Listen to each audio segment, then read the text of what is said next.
Hello and welcome to your astrological vibrations for Friday, August 2nd, 2024 by Gaia Blooming.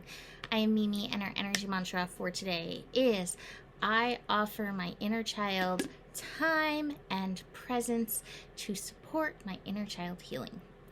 And today we have a healy sort of day, but it's also a triggery kind of day. So we have the Venus-Uranus square happening today. The good news is it happens at 6:27 a.m. Pacific time. So it's a morning thing, and then it'll start to fade off a little bit.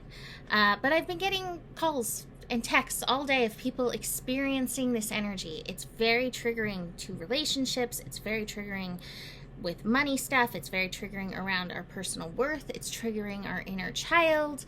It's triggering people around their talents and gifts and offerings in the world.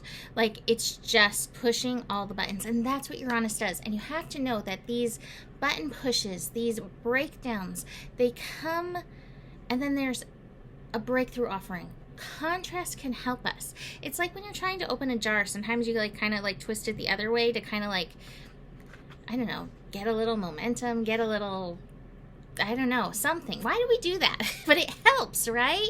So sometimes we need to jimmy things a little bit, and that's what Uranus comes in to do. Uranus is the jimmier.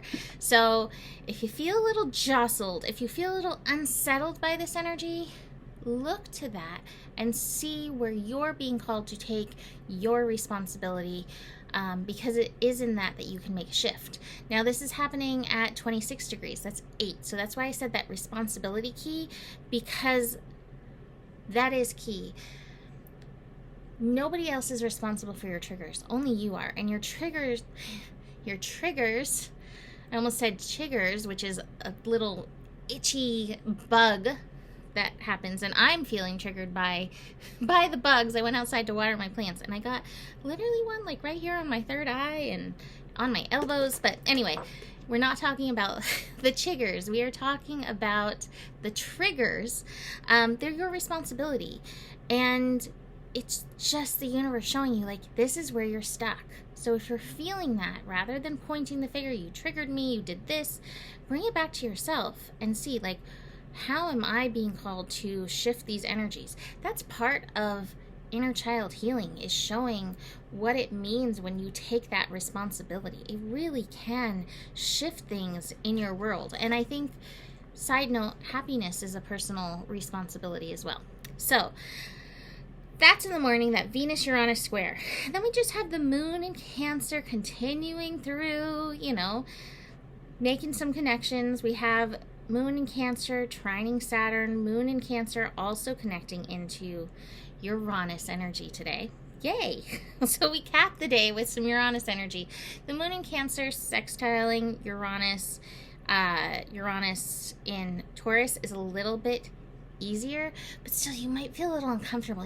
Cancer energy, the Cancer in us wants to feel security. It wants a nest. It just wants the goodness. And Uranus in Taurus is you've got what you need. You're okay. You're am I okay in the world? With everything the way it is? So, again, you might have some of that come up.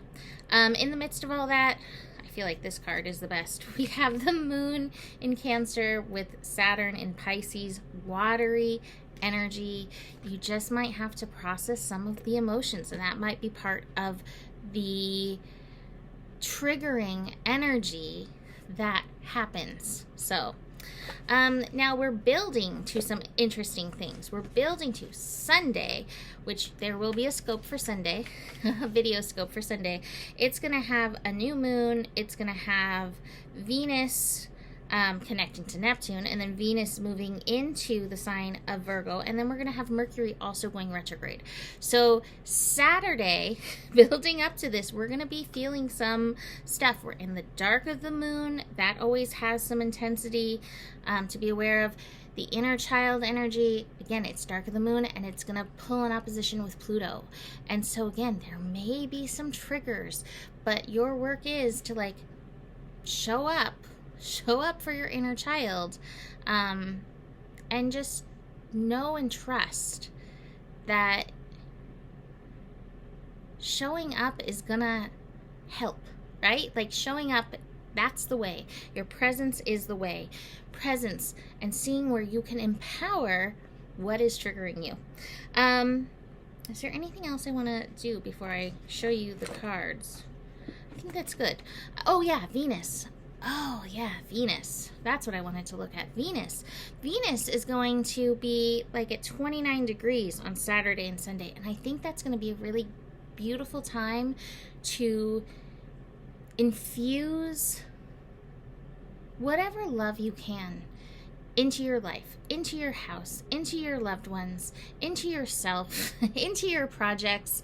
See where you can inject that love vibration. That's going to help. That's going to help as well with that new moon energy coming in on Sunday, where you can infuse the love into your seeds, into your belief, into the universe. Like, just see where you can,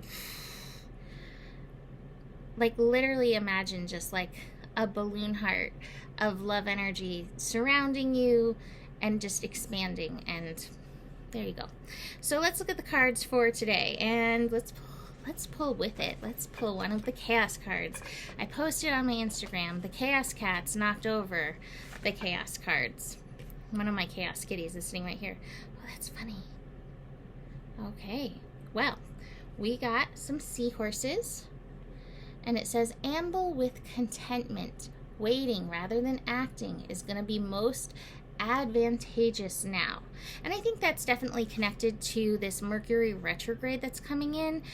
Now's not the time to like gung-ho jump into a project, right? Because if you do that, it might be a little challenging. But plan, take it easy, go nice and slow. I do have the slowing down card in regards to moving forward, and trust in that. Ooh, these are great cards. I was looking at these. So let me show you all these all together.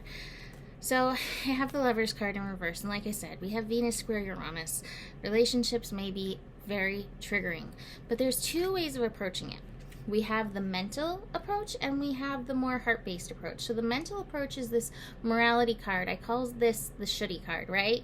So it just has your hands tied, and this figure gets very wrinkled, getting stuck in the shouldiness. Nobody wants to be stuck in the shouldiness. So if you go overly mental, that's where you're going to go, versus connecting to the heart. And here we have creator. And know you can create from light. You can create from heart. And it will be that approach that's going to feel a lot better. Even if the Lovers card, your relationships are being a challenge, see where you can roll in creator mode in this. And again, turning in, looking within, slowing down, looking within. Dark of the Moon is a really good introvert look within time. So here we go. Besides all this, you can book a reading. Email me, mimiclark@gmail.com for that. And the better it gets, the better it gets. There's more than enough love in the world for you. You have the power, and remember who you are, for you are the solution. Namaste.